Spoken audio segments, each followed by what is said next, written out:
Bitcoin cryptocurrency হালাল না হারাম? বিটকয়েন সহ আরও যে ক্রিপ্টোকারেন্সি আছে, বিভিন্ন ইথেরিয়াম বা এলটি অল্টারনেটিভ যে কারেন্সিগুলো আছে, এগুলো নিয়ে আসলে স্কলারদের সোফার আমি মতটাকে সামারাইজ করি। আমার মত আমি হয়তো ওভাবে দিব না। সেটা হচ্ছে যে আদৌ এগুলো কারেন্সি না কারেন্সি না, এটা একটা ডিবেট এবং ডিসকাশন। এবং এই ডিসকাশনের আউটকাম হচ্ছে একমাত্র বিটকয়েন এবং এখন কিছু স্টেবল কয়েন আসছে, ইউএসডিটি বা এরকম কয়েকটা আসছে, যেগুলো একেবারেই পেগড উইথ ইউএস ডলার। এগুলোকে টু সাম এক্সটেন্ট কারেন্সি হিসেবে ধরা যায়, যেহেতু বিভিন্ন জায়গায় এগুলো কারেন্সির মতো করে ব্যবহার হচ্ছে। কিন্তু এর বাহিরে সিংহভাগ ক্রিপ্টো কারেন্সি নাম আসলেও আমরা এগুলোকে কারেন্সি আসলে বলতে পারি না। আচ্ছা, কারেন্সি যদি হয় তাহলে কারেন্সি হিসেবে লেনদেন করতে আমাদের অসুবিধা নাই, ইভেন দো এটা ন্যাশনাল লেভেলে কারেন্সি হিসেবে স্বীকৃত না। অর্থাৎ আমার হয়তো লিগ্যাল ভায়োলেশন হতে পারে বা রেগুলেটরি ভায়োলেশন আরব হতে পারে। আমিরাত কিন্তু এখন অনেক ব্যবহার করতেছে। হ্যাঁ, আর অনেক অনেক দেশে ব্যবহার করছে, অনেক দেশে ব্যবহার করছে। আচ্ছা, এবার আসি এবং এখন তো আপনি জানেন যে সিবিডিসি নিয়ে আলোচনা হচ্ছে, সেন্ট্রাল ব্যাংক ডিজিটাল কারেন্সি। অর্থাৎ এতদিন বিটকয়েন ক্রিপ্টো ছিল ডিসেন্ট্রালাইজড, এখন সেন্ট্রালাইজড করে আবার ক্রিপ্টোর দিকে যাচ্ছে। এটা এটা হচ্ছে। আচ্ছা, যেগুলো কারেন্সি না ওগুলোকে আমরা কি বলবো? তো মালয়েশিয়ার সিকিউরিটিজ কমিশন মালয়েশিয়া, ওরা এত প্রোঅ্যাক্টিভ, আমিও তাদের একটি রেজিস্টার্ড শরিয়া অ্যাডভাইজার, যে মালয়েশিয়ার সিকিউরিটিজ কমিশনের শরিয়া অ্যাডভাইজারি কাউন্সিল প্রায় 4 বছর আপনার প্র্যাকটিক্যালি এক্সপ্লোর করে চায়না, জাপান, টোকিও বা অন্যান্য যেই দেশগুলোতে এগুলো আপনার ক্রিপ্টো মাইনিং হয়, ক্রিপ্টো আপনার ইস্যুস হয়, ব্যবহার হয়, এইসব দেশে তারা প্র্যাকটিক্যালি এক্সপ্লোর করে তারা একটা ডিটেইলড রেজলিউশন বা ফতোয়া তারা ইস্যু করেছে। ওখানে তারা কনক্লুড করেছে আমরা এগুলোকে কারেন্সি না বলতে পারলেও অ্যাট দ্য ভেরি লিস্ট আমরা মাল বা ডিজিটাল অ্যাসেট বলতে পারি। এখন ডিজিটাল অ্যাসেট যদি বলি তাহলে এটার বিধান কি? এটার বিধান অন্য সব অ্যাসেটের মতো। অ্যাসেট যেমন হালাল হারাম হতে পারে, ডিজিটাল অ্যাসেটও হালাল হারাম হতে পারে।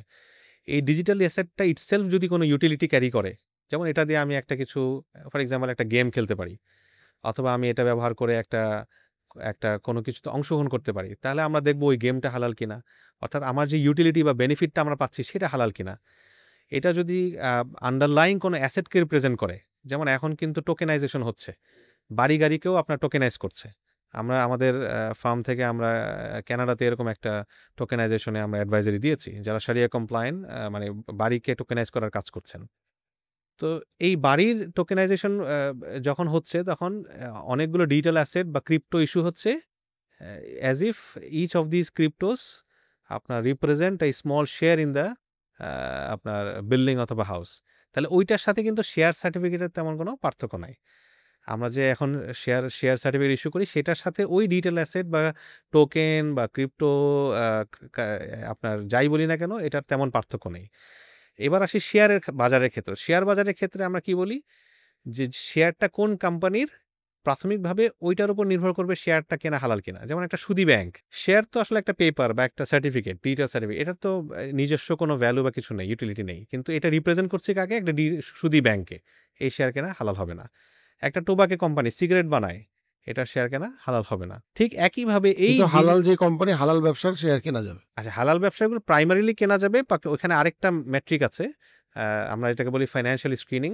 ফাইন্যান্সিয়াল স্ক্রিনিংয়ের মূল কথা হচ্ছে যে হয়তো মূল কোম্পানি হালাল, কিন্তু লেটস সে তার একটা হিউজ লিকুইডিটি আছে, সে ব্যাংকে ফেলে রাখে, ওখান থেকে ইন্টারেস্ট আসে। তখন আমরা দেখব ওই ইন্টারেস্ট বা নন হালাল ইনকামের প্রপোর্শন কত। Up to 4.99% of total income যদি হয় নন হালাল ইনকাম, তাহলে ওলামায়ে কেরাম, বর্তমান স্কলাররা বলেন যে আমি এখানে ইনভেস্ট করতে পারি, কিন্তু ওই ওই পোর্শনটা আমাকে পিউরিফাই করতে হবে। পিউরিফাই মানে আমাকে ওটা এক্সট্র্যাক্ট করে ডিভিডেন্ড পাওয়ার পরে ওই পোর্শনটা বের করে আমাকে চ্যারিটি দিয়ে দিতে হবে।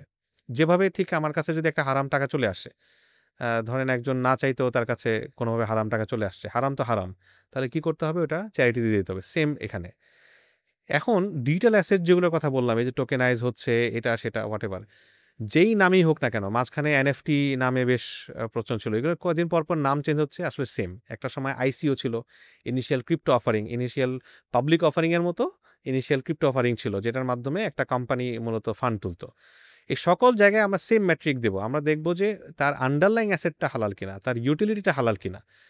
এটা দিয়ে যদি আমি একটা গাড়ি ভাড়া করতে পারি তাহলে হালাল, এটা দিয়ে যদি আমার একটা নাইট ক্লাবে অ্যাক্সেস আসে নাউজুবিল্লাহ, তাহলে এটা হারাম। সো আমরা ওই একই metric digital asset, digital cryptocurrency এগুলোতে ফলো করার এটা কি চেষ্টা করি। ফেয়ার একটা স্টেটমেন্ট যে যেমন আমাদের শরিয়াতে একটা ইম্পর্টেন্ট পয়েন্ট যেটা আপনি বলছিলেন যে ডিফল্ট হচ্ছে সবকিছু হালাল আনলেস ইট ইজ প্রুভেন হারাম বাই কোরআন এন্ড সুন্নাহ।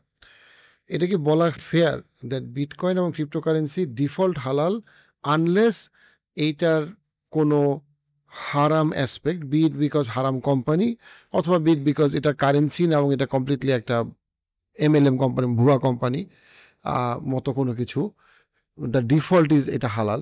এটা কি বলা ফেয়ার কিনা?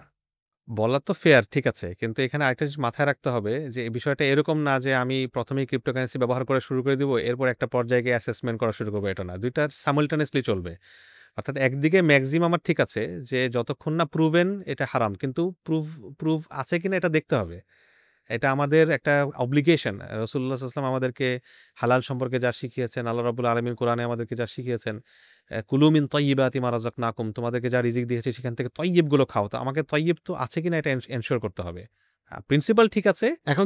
এখন ধরেন আমি একটা ইথেরিয়াম কিনবো, বা আমি একজন সাধারণ মুসলমান একটা ক্রিপ্টোকারেন্সি বা একটা ক্রিপ্টো ডিজিটাল অ্যাসেট কিনবে। এখন সে জানে এটা হালাল না হারাম, সে কাকে জিজ্ঞেস করবে? এটা নিয়ে অলরেডি আপনার বেশ কয়েকটি ইন্টারন্যাশনাল প্ল্যাটফর্মে তারা ক্রিপ্টোকারেন্সি শারিয়া কমপ্লায়েন্স অ্যাসেসমেন্ট নিয়ে তারা কাজ করছে। আমি এখানে সরাসরি নাম নেব না, কিন্তু এরকম কয়েকটা প্ল্যাটফর্মই আছে যারা একই সঙ্গে আপনি ওখানে শেয়ারের শারিয়া কমপ্লায়েন্স দেখতে পারবেন, আবার এই ক্রিপ্টোকারেন্সি যেগুলো লিস্টেড, বাইন্যান্সে লিস্টেড ফর এক্সাম্পল, ওগুলোর শারিয়া দেখতে পারবেন। আবার পাশাপাশি আমাদের মতো প্রতিষ্ঠান, যেমন আমাদের বাংলাদেশে আইএফএ কনসালটেন্সি আছে, মালয়েশিয়া আদালত অ্যাডভাইজারি আছে, আমাদের কাছে অনেক ক্লায়েন্ট আসে, তারা একটা ক্রিপ্টোর বা একটা ডিজিটাল অ্যাসেটের ডিটেল সাবমিট করে। আমরা সেটা আমাদের স্টাডির ভিত্তিতে আমরা ইন্টারন্যাশনাল স্ট্যান্ডার্ড অনুযায়ী আমরা ওপিনিয়ন দেই যে এটা শারিয়া কমপ্লায়েন্ট কিনা। বাট এরকম কোনো পোর্টাল নাই যেখানে গেলে আমি দেখতে পাই যে এখানে একটা বোর্ড অফ ওই স্কলার পোর্টালটার আছে? কথাই ফার্স্টে বললাম, আচ্ছা, যে পোর্টাল আছে অলরেডি। এরকম কয়েকটি পোর্টাল আছে যেখানে ওই পোর্টাল লেভেলে শারিয়া অ্যাডভাইজার আছে, তারা একটা মেট্রিকের ভিত্তিতে ক্রিপ্টোগুলোকে অ্যাসেস করেন।